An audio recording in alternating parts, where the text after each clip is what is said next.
Bonjour. Cette fois-ci, je vais vous parler de quelque chose de plus sérieux qu'il en paraît, et qui est extrêmement sérieux en matière de science et de psychisme. Ainsi, j'ai développé ce qu'on appelle des hypothèses scientifiques en matière de psychisme et de physique, c'est-à-dire le psychisme entièrement physique. Alors, les neurosciences du monde psychique. Alors, on va commencer. Donc, jadis a-t-on entendu parler et définir la science du cerveau et les sciences de l'âme. Et pour aller tout court, je joins les sciences de l'âme au monde physique en disant, comme en 2006, dans une de mes thèses sur le psychisme, que le psychisme et l'âme sont profondément physiques, mais que nous manquons des liens pour faire le rapport entre ce que nous définissons de l'âme et ce que nous définissons du cerveau. Voilà. Actuellement, nous savons tout sur toutes les substances électro-bio-neurochimiques qui sont utilisées par le cerveau et qui sont fonctionnelles dans le cerveau, comme la sérotonine et la dopamine, et les substances de GABA et aussi de l'acétylcholine. Nous savons même plus que cela, et à savoir comment la perception se traduit au niveau neuro-électro-biochimique. Mais quant au rapprochement des sciences de l'âme, et à savoir de toutes les disciplines qui ont regroupé les sciences de l'âme, et à savoir leur rapprochement avec les neurosciences, nous pouvons dès aujourd'hui comprendre que les sciences analytiques et définitoires de l'âme ne sont qu'une donne manquante sur ce qu'on appelle les sciences intégrales des neurosciences. Alors, on va commencer. La conscience et l'inconscience avec le subconscient. Il s'agit ici de devoir faire comprendre le domaine et la définition de la conscience et de l'inconscience et du subconscient avec la réalité physique des neurosciences. Et si l'on pourrait faire le rapprochement avec, c'est-à-dire que le cerveau pourrait préalablement laisser différencier une partie des neurones qui se regrouperaient d'une façon hétérogène pour former la conscience et une autre partie qui formerait l'inconscient, tandis qu'une franche limite formerait ce que l'on appelle le subconscient. C'est-à-dire que plus des neurones ou des groupes de neurones sont actives, au plus elles constituent ce que l'on appelle la partie de la conscience.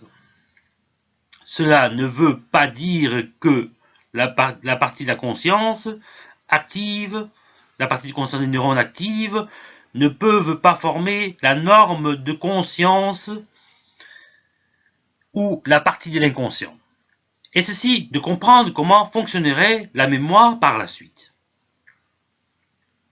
Alors, si l'on pourrait laisser entendre que la synthèse de la mémoire constituerait un déterminant majeur de la synthèse de la conscience et de l'inconscience, et dont se déroulerait au niveau du subconscient, dont tout se déroulerait au niveau du subconscient. Alors, et ceci pour dire que le subconscient serait fonctionnel à différents stades du traitement de l'information pour ainsi arriver à traiter ce que l'on appellerait l'information consciente et l'information inconsciente. Et ceci serait un niveau de formation parallèle qui scinderait l'information en deux parties, dont une partie serait consciente et l'autre partie serait inconsciente. Certes, qu'au plus le langage est synthétisé, et formé et construit et développé, au plus la conscience se forme et se développe. Car, à mon avis, il y aurait plus de disposition du cerveau à réagir avec et par le biais du langage avec les différents niveaux sensoriels, par le procédé du output dont en faisant agir le langage et l'aspect neuromoteur. Dans la conscience, dont la conscience serait une synthèse différente du traitement de l'information par le biais du langage, et ceci suivant plusieurs stades intermédiaires qui se laisseraient ici induire que l'inconscient, quant à lui, serait lié à un appauvrissement du langage dans la synthèse du traitement de l'information. Ainsi, l'inconscient ne pourrait pas être verbalisé que dans l'aspect de la multivalence du langage et où l'on différencierait ce que c'est que la conscience de l'inconscient, tout en sachant que la multivalence est un principe de disposition et de répartition du langage, d'où des neurones correspondants, dans la synthèse de l'inconscient, pourrait laisser jouer une association directe ou indirecte pour laisser prévaloir le principe de la multivalence dans l'aspect du langage, ce que nous aborderons plus tard. Cependant, les unités biochimiques du GABA, par exemple l'acétylcholine et l'hypothalamus, serviraient dans le domaine du subconscient à construire ce que c'est que la conscience et l'inconscient. Cependant, la conscience et l'inconscient sont de même en partie plus ou moins égales ou proportionnelles liées à l'entièreté du fonctionnement du cerveau. Cela veut dire que la conscience et l'inconscient seraient le champ prédisposable et proportionnel de champs prédisposables et proportionnels l'un par rapport à l'autre, et cela dans le but de développer les phases, quelles qu'elles soient, directes ou intermédiaires, de la multivalence du langage. Mais comme je l'aurais déjà fait mentionner, l'inconscient se forme tout d'abord et il y a plus de prédisposition à former l'inconscient, ne serait-ce que durant les premières périodes de la vie, tandis que le conscient, lui, se ferait dans sa synthèse vis-à-vis des neurones servant à l'inconscient, et ce par le biais de l'enrichissement du langage. L'émotion vis-à-vis des sciences de l'âme et des neurosciences. Maintenant, qu'advient-il de l'émotion et des sciences de l'âme? Eh bien, ici, pour aller tout droit au but, je dirais en bref que l'émotion se forme suivant une phase circonstancielle, de l'arbitraire, du vécu, et peut être également étayée au fur et à mesure que la situation et le contexte englobant l'émotion se manifestent.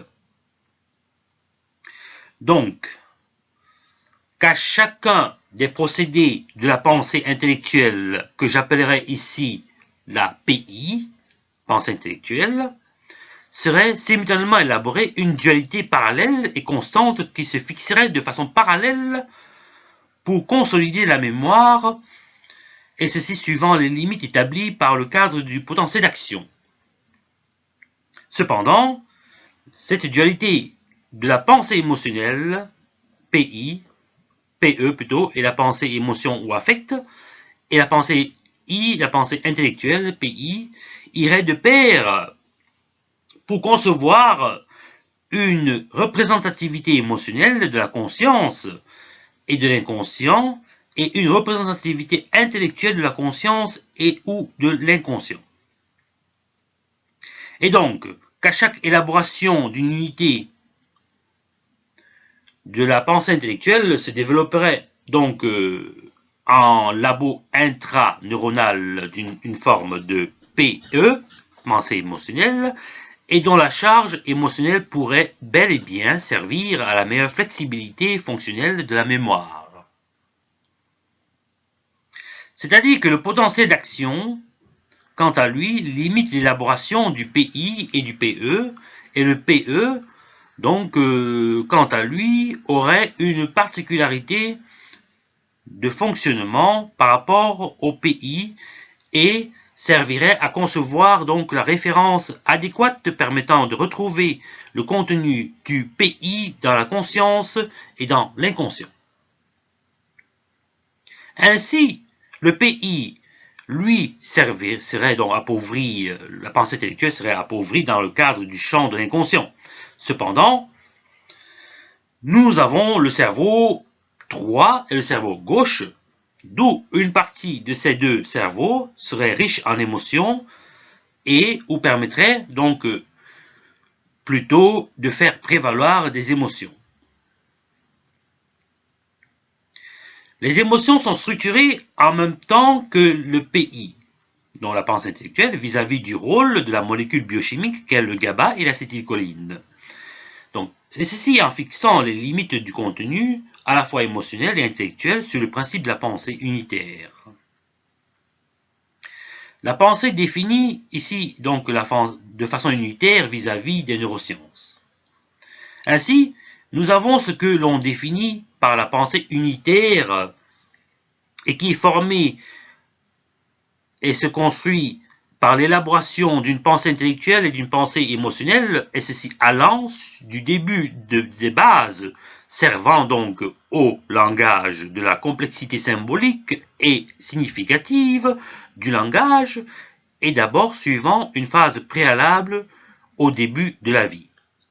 C'est-à-dire de structurer l'inconscient avec un langage pré-neuromoteur. Pendant ce temps, l'inconscient est constitué et consolidé par un appauvrissement du langage, tandis que la conscience et la maturité du sujet concerné, et cela qui qu'il soit, se consolide vis-à-vis d'un principe de multivalence au niveau du langage. Le rôle inhibiteur de la molécule de GABA, qui ici tasse et réduit l'anxiété et apaise l'individu lors de la gestion de l'influx biochimique nerveux, permettrait également de limiter de façon structurée et suffisante à terme, et cela suivant un principe circonstancié par l'arbitraire du vécu présent. Pour consolider ou surconsolider la pensée unitaire, donc c'est-à-dire consolider la partie PI, la partie PE, pour qu'elle soit conjointe, qu'elle soit parallèle et qu'elle soit en même temps fixée par un certain neurocognitif système qui permet ainsi de joncher et de jouer, de jongler avec une pensée intellectuelle et une pensée émotionnelle adaptée au fur et à mesure et vis-à-vis de l'arbitraire de la perception circonstancielle. Ainsi, les pensées peuvent être basiques, complexes et voire même basiques mais synthétisées et symbolisées et complexes mais synthétisées et symbolisées. Or, la symbolique de toute nature à nous faire réagir tout le temps, car nous donnons des sens et ce que nous faisons et à ce que nous pensons, et alors il existerait des neurones qui regrouperaient déjà cette synthèse d'élaboration complexe et qui, d'une manière ou d'une autre, seraient transformés en des modes de perception active et complexes, en même temps pour en faire de cela des réponses de tout le quotidien chez un sujet au langage déjà développé. Alors,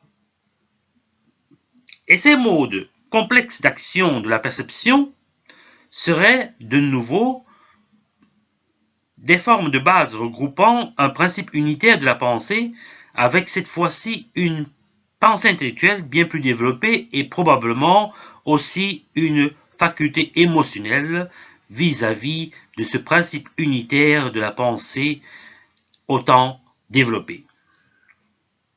Alors, la perception ambivalente ou le langage multivalent. Maintenant, on va voir concevoir la plasticité du cerveau d'une autre façon.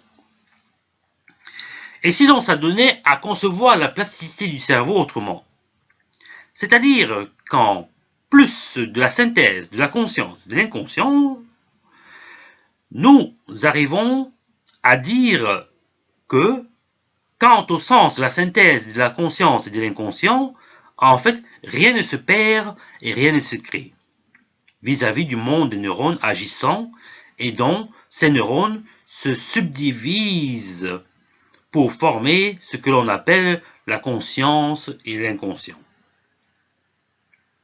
C'est-à-dire qu'au niveau primaire, les neurones sont générés, mais quant à ce qui se rapporterait au langage, cela dépendrait du mouvement entre la conscience et l'inconscient.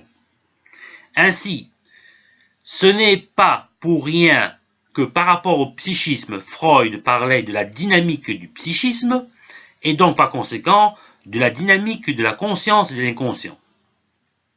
Ainsi, la conscience et l'inconscient vivent, et donc par conséquent sont dynamiques d'une façon ou d'une autre.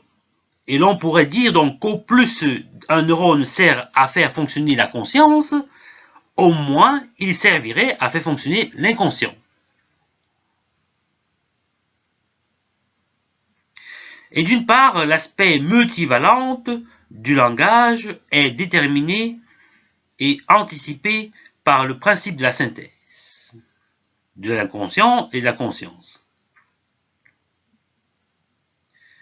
Alors, ainsi la plasticité du cerveau quant à la fonction majeure du fonctionnement des neurones serait conditionnée et déterminant par la synthèse de la conscience et de l'inconscient. D'où une bonne part du langage traduit une substance neurobiochimique,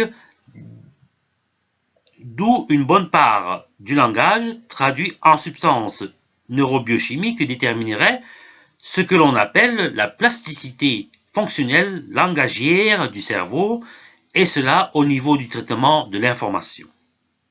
Et autrement dit, la plasticité du cerveau serait plus ou moins liée à la synthèse de la conscience et de l'inconscient, et cela, que ce soit le fait que le cerveau diminuerait en conscience et en inconscience.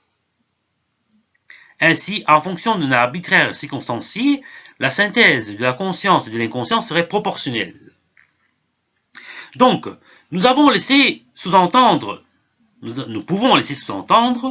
que la plasticité du cerveau fonctionnel suivant deux stades évolutifs que sont donc, la fonction des nouvelles cellules neuronales pour leur fonction primaire et la seconde qui différencierait des cellules tant sur le biais de la synthèse de la conscience et de l'inconscient et parallèlement par rapport à la proportionnalité du traitement du langage suivant celle-ci.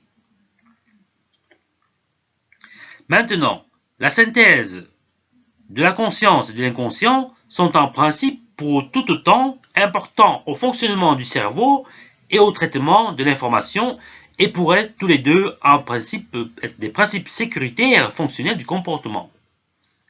Sur le comportement. Comme on le dit souvent, heureusement, que la conscience est là et que les choses dont le traitement de l'information se fait consciemment. Mais aussi pourrait-on en dire de même sur l'inconscient. Ainsi, la formation et la synthèse de la conscience et de l'inconscient seraient déterminées et structurées par l'existence du procédé de fonctionnement de la synthèse de la mémoire. Cela étant dit, la façon dont le principe unitaire de la perception informative ou de l'information ou de la pensée se constituerait serait déterminé par le rôle de l'hypothalamus et des substances neurobiochimiques de GABA pour arriver à consolider la conscience et l'inconscient, sachant ici que la conscience et l'inconscient sont d'une part la mémoire consciente et la mémoire inconsciente. Aussi avec le rôle de l'acétylcholine qui permettrait la fixation de la mémoire, donc l'élaboration de la mémoire et de sa consolidation. Et que l'appauvrissement de la consolidation du langage serait déterminant pour différencier la conscience et l'inconscient. Donc, sur chaque neurone, au plus la consolidation de la mémoire du langage est développée, au plus le neurone participerait à la synthèse de la conscience et au plus il y aurait appauvrissement dans la conscience, dans la consolidation de la mémoire du langage et au plus l'inconscient se développe et est aussi ainsi toujours conditionné par la perception.